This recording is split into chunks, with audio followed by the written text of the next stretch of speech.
Okay, so welcome to another deep dive, everybody. And this time we are tackling tribalism in Cameroon. Sounds intense. It is, and pretty concerning stuff, frankly. The listener sent us this YouTube video, and a speaker is a guy named Elise Yonta, who describes himself as a financial analyst, economist, and professor of finance. Wow, okay, so he definitely knows a thing or two about this. Yeah, exactly. And, it's not just some dry academic thing either. This guy is clearly passionate about what he's talking about.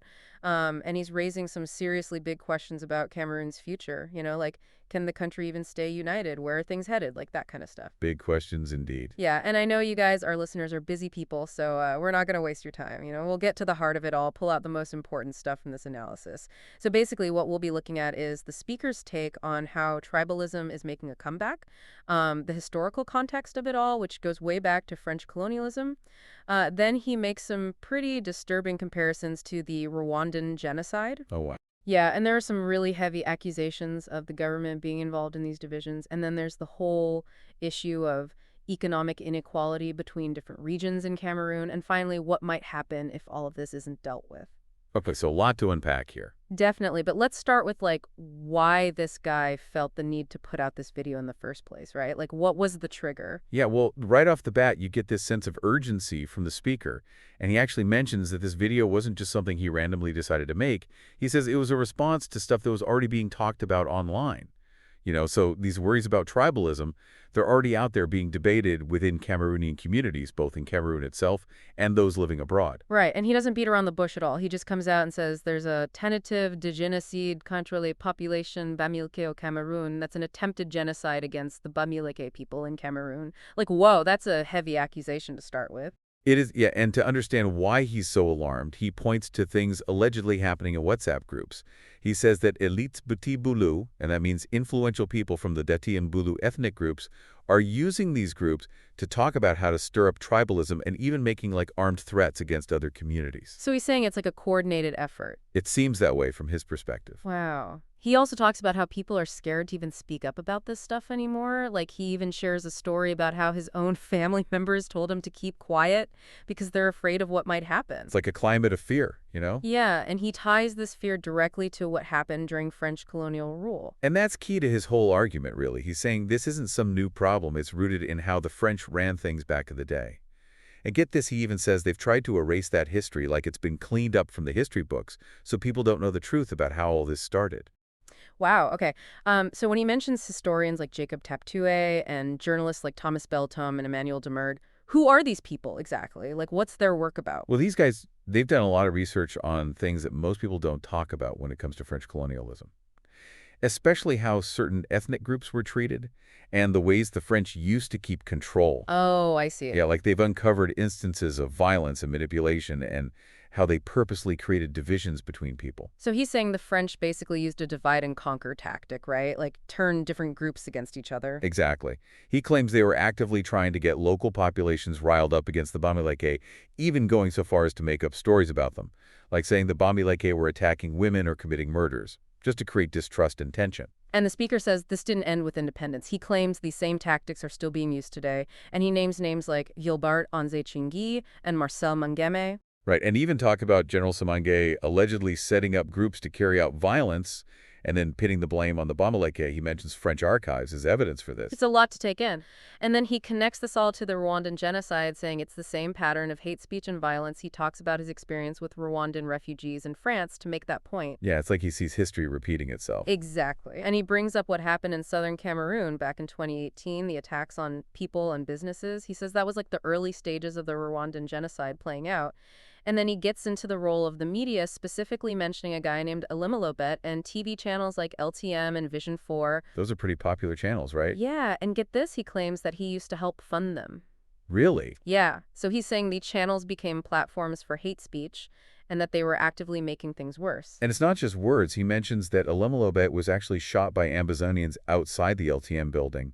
And after that, he stopped talking about the whole issue. Right, so there are real-world consequences to all this talk, and he connects it directly to the conflict that's been going on in the Northwest and Southwest regions, too, the no-so thing. He's saying that the government is purposely making that conflict worse instead of trying to find a peaceful solution. And that comparison he makes to Habyarimana's regime in Rwanda and there's scorched earth tactics. That's chilling stuff. It is, and it all leads up to his main accusation, which is that the Cameroonian government is actually involved in fueling this tribalism. And he doesn't just say that, he gives specific examples. Like what? Well, he talks about Claude Bay and the things he said publicly in Yaoundé and how there were no consequences for him. And then there's the constant tribalist stuff on Vision 4. And he says that channels like Info TV and B News are getting money from the Cabinet Civil du Gouvernement, which is basically the presidency. Wow, so he's saying they're literally funding this. Yeah, and he claims that a lot of journalists have left Cameroonian media because of this whole situation.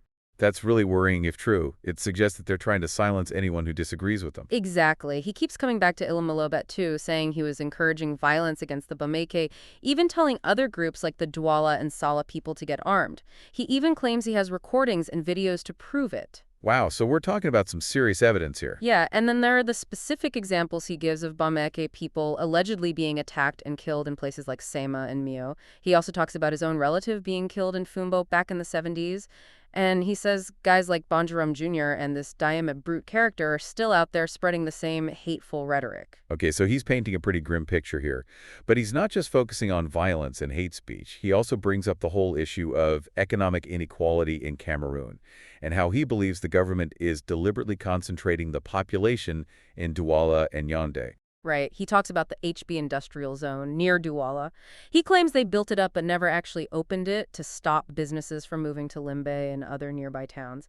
And then there's that whole thing with the oil refinery in Limbe that Fondinama was supposed to transform, but that project was abandoned too. So he's saying they're actively preventing development in other regions. Yeah, that's his argument. And he makes a really interesting point about how opening up that HB industrial zone could have taken the pressure off Douala. Maybe 500,000 people wouldn't have had to move there if there were jobs elsewhere. Makes sense. There would be less competition for land and housing, too. Exactly. He's basically saying that the lack of economic opportunities in other parts of the country, like Changé, is forcing people to flock to the big cities. And he criticizes the government for not doing more to decentralize things. He even offers some suggestions like building a new industrial zone in Ios, getting the port in Yabasi up and running again, improving roads and river transport, and even mentions that Douala-Yaoundé railway thing again. He seems to have a lot of ideas about this. He does, and finally he calls for action.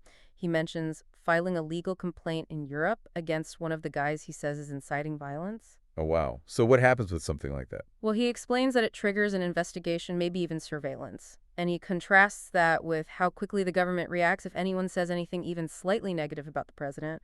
But when it comes to threats against the Bamiléké, he's saying there's no action whatsoever. That's a pretty serious accusation. It is, and he doesn't hold back. He calls out the Bamiléké elites, too, saying they're not doing enough to protect their own people.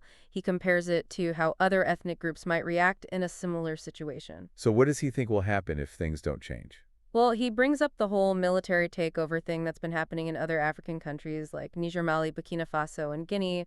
He's saying that Cameroon could be headed down that same path if things keep going the way they are. So a pretty dire prediction. Yeah, he's basically saying that if the tribalism and the violence don't stop, things could get really bad, maybe even to the point where the international community has to get involved. He even mentions France specifically. He claims that if there's more violence against the Bamiléké, there will be serious resistance. And he ends by saying that Cameroon has everything it needs to become a successful country. The resources, the potential, but all of this tribalism and inequality is holding it back. Wow, that's a lot to process. It is, and it's important to remember that we're just relaying what this guy Elise Yonta said in his video. We're not taking sides or anything like that. We're just trying to unpack his analysis and the claims he's making. It's complicated stuff, and it definitely raises a lot of questions that need to be explored further. It really makes you think, like what can be done to bring people together in Cameroon and stop things from spiraling out of control? Yeah, exactly. Like, given all the things he said about the history, the current situation, and what might happen in the future, what are the steps that need to be taken to create real national unity in Cameroon and stop this division from getting worse? It's a huge challenge, and the stakes are really high for the country and its people. Yeah, definitely some food for thought there. Yeah.